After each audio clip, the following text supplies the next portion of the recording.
Donc c'est moi. Bonjour à tous.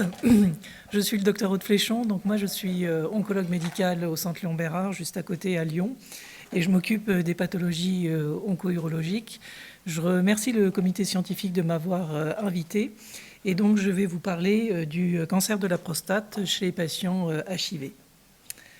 Alors, comme vous le savez, la population vit plus longtemps, plus de malades infectés par le VIH, et vous savez que le cancer de la prostate est un cancer qui survient chez l'homme plutôt âgé, et plutôt âgé de l'ordre de 70 ans. On sait que le cancer de la prostate est un cancer qui est fréquent en France, puis c'est le deuxième cancer en termes d'incidence, et qu'on retrouve à peu près actuellement 50 000 nouveaux cas de cancer de la prostate en France en 2018, et l'incidence a un petit peu baissé ces dernières années. Alors, en ce qui concerne le cancer de la prostate chez les patients porteurs du HIV, eh bien, on a observé que l'incidence, et c'est un petit peu étonnant, était un petit peu moins importante chez les patients qui étaient porteurs du HIV que la population générale. On passe de 102 pour 100 000 patients pour les patients infectés par le VIH contre 131 pour 100 000 pour la population générale. Donc on s'est posé la question de pourquoi ces malades avaient une incidence un petit peu moins importante, et j'en parlerai sur la diapositive suivante. Ce que l'on sait aussi, c'est que les patients porteurs du HIV font plus de dépistage du cancer de la prostate que la population qui n'est pas infectée par le HIV, et qu'aujourd'hui on n'a pas démontré de lien entre le cancer de la prostate et d'être porteur du HIV. Alors là, vous avez effectivement les incidences en bleu du cancer de la prostate, et on attendait plus de cas chez les patients HIV que ce qui a été réellement observé dans une cohorte. Ça, c'est des résultats aux États-Unis. Alors, quelles sont les hypothèses pour la diminution du risque du cancer de prostate chez les patients porteurs du HIV ? Eh bien, ce n'est pas du tout le fait qu'ils ne font pas de tests, puisqu'ils en font plus que la population générale. On sait par contre que cette population a probablement un déficit un petit peu plus important de la testostérone, et on sait que la testostérone, c'est le moteur de la progression tumorale chez les patients ayant un cancer de la prostate. Et aussi, il est évoqué que les inhibiteurs de protéase pourraient protéger contre le développement du cancer de la prostate. Donc quelques pistes pour expliquer pourquoi ces malades ont un petit peu moins de cancer de la prostate.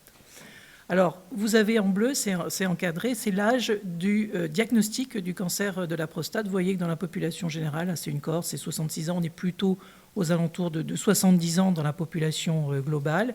Et pour les malades porteurs du HIV, on est à un âge un petit peu plus jeune, en dessous de 60 ans, plutôt vers 50-58 ans. Alors, comme on l'a dit tout à l'heure, il n'y a pas de recommandation spécifique pour le dépistage du cancer de la prostate dans la population HIV. Et d'autre part, il faut savoir, en France, il n'y a absolument aucune indication de dépistage de masse, comme il pourrait y avoir comme le cancer du sein. Donc, c'est un dépistage qui est purement individuel. Et il faut surtout sérier les populations qui sont à risque. On a des populations avec des cancers de la prostate au niveau de la famille. On sait qu'il y a certains gènes qui sont responsables du développement de cancer de la prostate. On a certaines origines ethniques, comme les Africains dans les Antilles. On sait que l'incidence du cancer de la prostate est bien plus importante dans cette population. Et en général, on propose un dépistage du cancer de la prostate pour les patients qui ont une espérance de vie de plus de 10 ans, puisqu'on sait que certains de ces cancers vont évoluer assez lentement et qu'il n'est pas raisonnable à des malades qui auraient une espérance de vie de quelques années de proposer des traitements qui peuvent induire un certain nombre d'effets secondaires. Donc pour ces malades, que fait-on ? On fait un dosage de PSA, on fait un toucher rectal, ils vont tous avoir une IRM de prostate et on va discuter en fonction de ces résultats d'une biopsie de la prostate. Actuellement, le plus souvent, elles sont réalisées par voie endorectale, mais de plus en plus de biopsies vont être faites par voie périnéale, car ça diminue le risque infectieux, et on sait qu'il y a des risques infectieux plus importants avec la voie endorectale. Et si on a la confirmation d'un cancer de la prostate, eh bien, il y aura un bilan d'extension qui sera réalisé.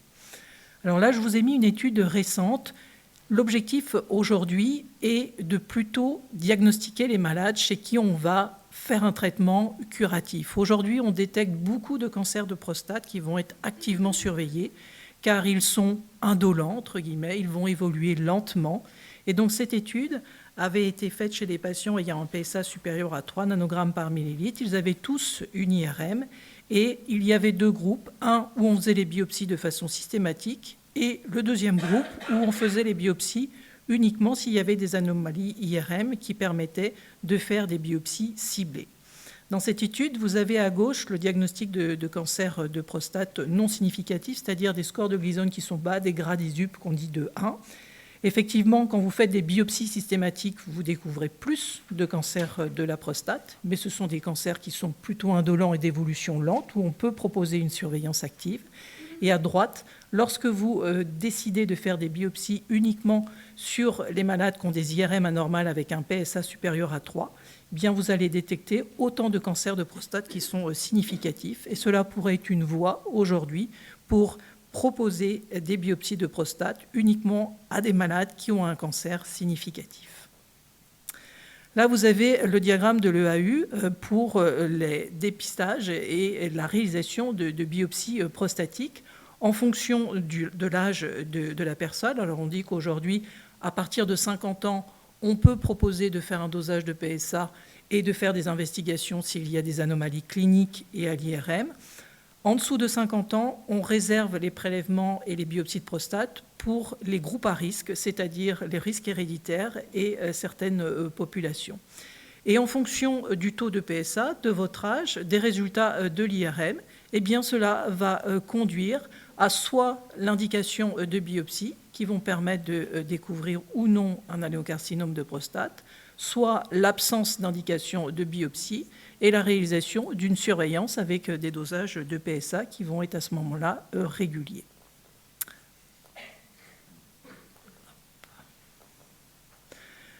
Quels sont les traitements aujourd'hui du cancer de la prostate? Que ce soit la population HIV ou non HIV, lorsqu'on a une maladie qui est localisée, eh bien, le traitement est le même. Et on ne doit absolument pas modifier la prise en charge des malades.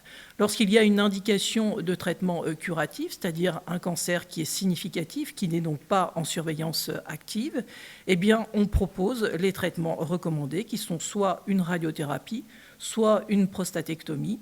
Et ces traitements, on n'a pas montré qu'il y avait plus de complications chez ces malades HIV que chez les malades non HIV. Donc on doit très clairement proposer les traitements standards à la population qui est porteur du HIV.